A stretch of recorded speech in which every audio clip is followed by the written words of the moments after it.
কেউ কেউ আছে যারা শাসনের অভাবে কিংবা অতিরিক্ত আদরে বকে যায়। শান্তর ক্ষেত্রেও তাই হলো।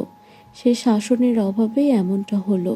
তা মা মারা যাওয়ার পর যাদের কাছে মানুষ হয়েছে তারা যদি একটিবার শান্তকে ন্যায় অন্যায় শেখাতো, মা মরা ছেলে বলে মাথায় না তুলে সঠিক পথটা দেখাতো, যদি তার বাবা তার মাকে হারানোর বিয়োগ ব্যথায় নিজেকে একা করে না দিয়ে ছেলেটাকে বুকের মাঝে আগলাতো, তাহলে নিশ্চয়ই শান্ত আজ বাজে পথের ধারেও ধরতে পারত না।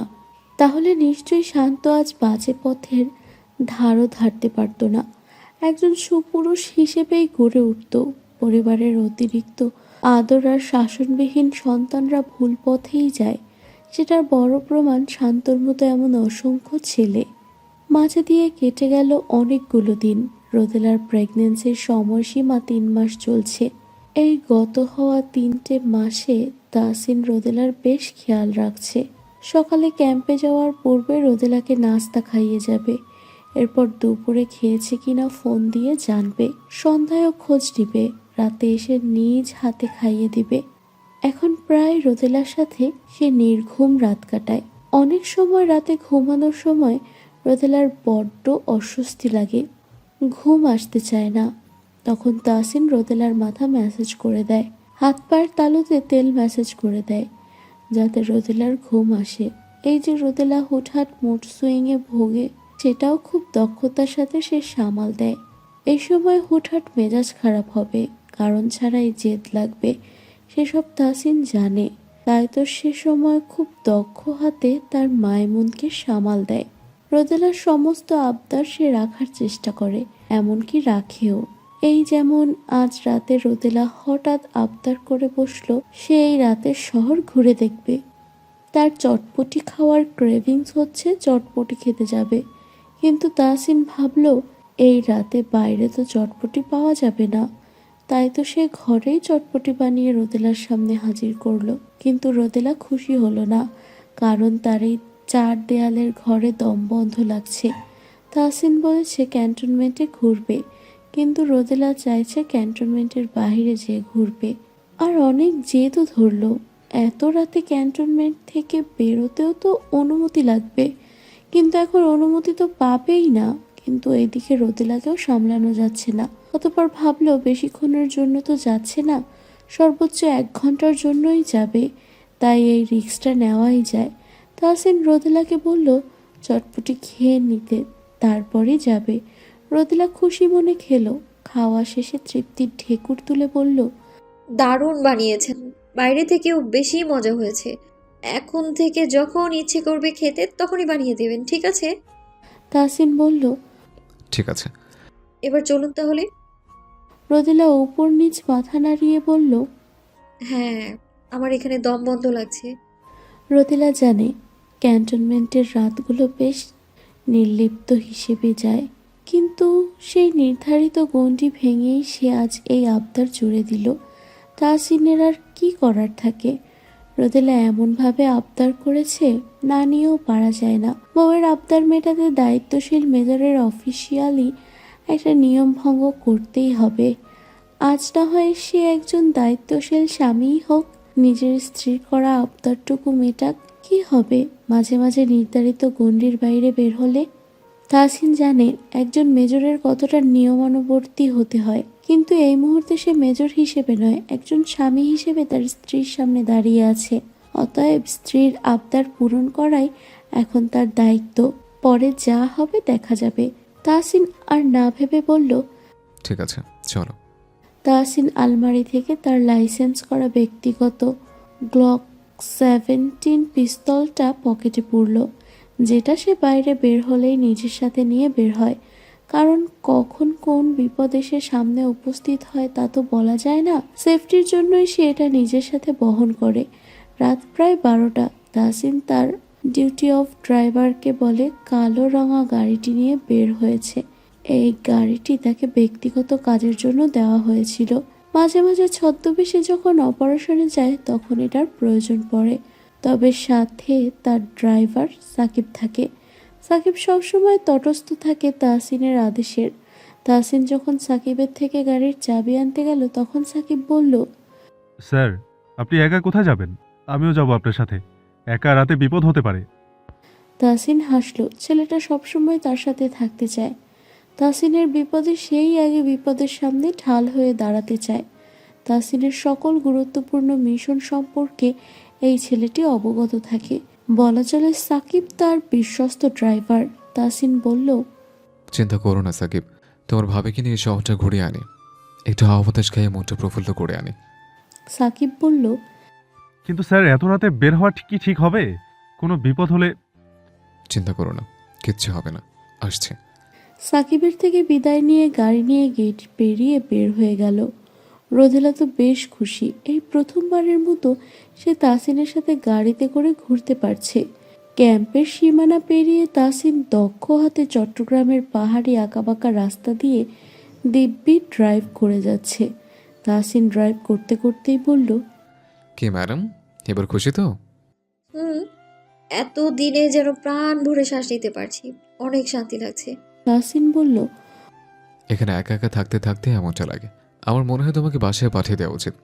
কথাটা শোনা মাত্রই রোদেলা তাসিনের বাহু জড়িয়ে কাঁধে মাথা রেখে বলল, না, আমি বাসায় যাব না। আপনি আমার অভ্যেস হয়ে গিয়েছেন। আপনাকে না দেখলে শান্তি লাগে না আমার। রাতে আপনার বুকে মাথা না রাখলে ঘুম আসে না আমার। কিভাবে থাকবো আমি আপনাকে ছাড়া? আমারও যে বড্ড কষ্ট হবে তোমাকে ছাড়া থাকতে, সেজন্যই তো তোমাকে বাসায় রেখে আসতে পারছি না।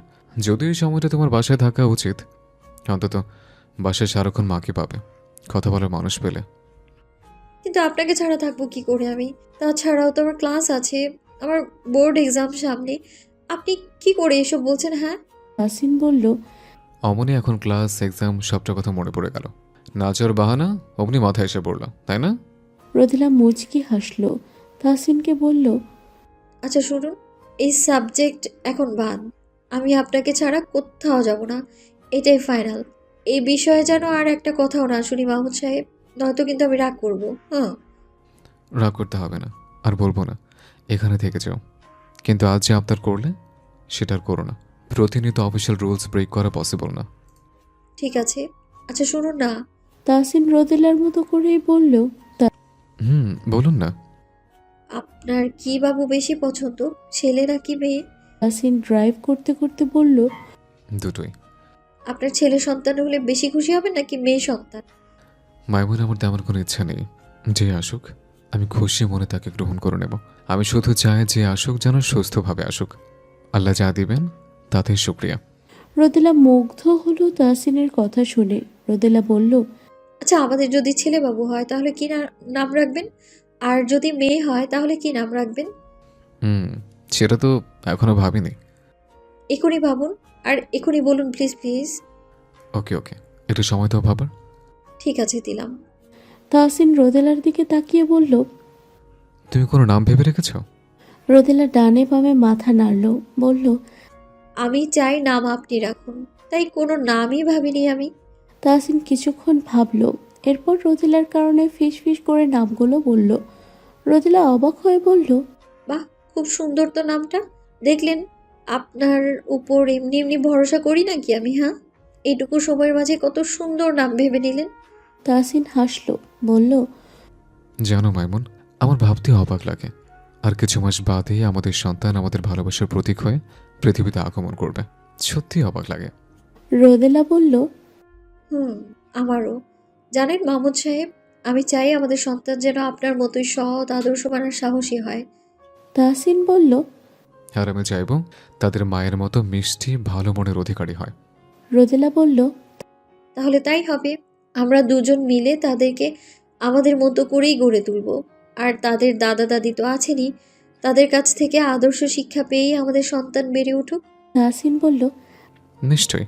জানালার গ্লাস খোলা থাকার জানালা দিয়ে শো শো করে বাতাস আসছে, যা তাসিন আর রোদেলার শরীর হিম ধরিয়ে দিচ্ছে।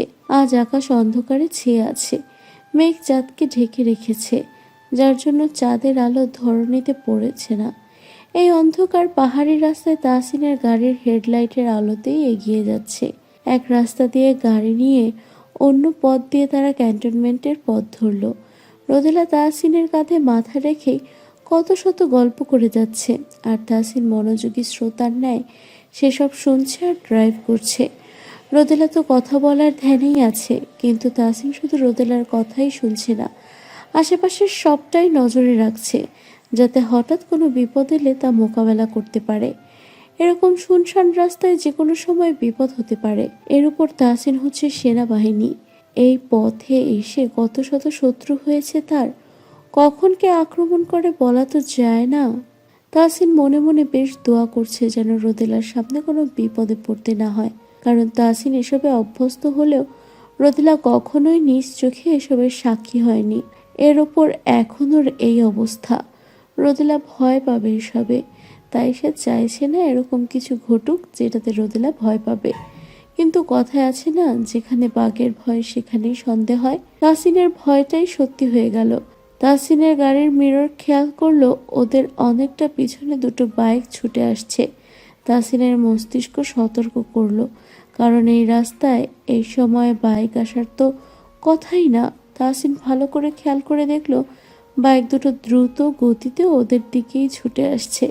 এবার তাসিনের সন্দেহ যেন সত্যি হয়ে গেল। তাসিন একবার রোদেলার দিকে আর চোখে তাকালো। রোদেলা এখনও সমানে কথা বলেই যাচ্ছে। তাসিন জানালার কাঁচ তুলে দিল, অতঃপর রোদেলার উদ্দেশ্যে বলল। আমাকে শক্ত করে ধরে বসো। রোদেলা তাসিনের দিকে তাকিয়ে বলল, কেন? আমার তো সিট বেল্ট বাঁধাই আছে। যেটা বলেছি সেটা করো। গাড়ি এখন হাই স্পিডে চালাবো। কেন? তাসিন রোদেলার প্রশ্নতে যেন মেজাজ হারাচ্ছে, ধমক দিয়ে বলল। কোনো প্রশ্ন নয়, চুপ করে থাকো, আর যেটা বলেছি সেটা করো। রোদেলা মুখ ফুলিয়ে তাসিনের বাহু শক্ত করে চেপে ধরল। তাসিন হাই স্পিড তুলে ড্রাইভ করতে থাকলো। পাহাড়ি রাস্তায় এভাবে গাড়ি চালালে যে কোনো সময় বিপদ হতে পারে, কিন্তু আপাতত কিছুই করার নেই। তাসিন দক্ষতার সাথে হাই স্পিড তুলে সাই সাই করে গাড়ি নিয়ে ছুটল। কিছুক্ষণের মাথাতে পিছনে ধাওয়া করা বাইক দুটো থেকে সামনে গুলি ছুটতে লাগলো, কিন্তু তাসিন আঁকাবাঁকাভাবে গাড়ি চালানোতে গুলি তাদের গাড়িতে কিংবা লাগলো না। গলির বিকট শব্দ পেয়ে রোদেলা আতকে উঠে পিছু ফিরতে নিলে তাহসিন বলল।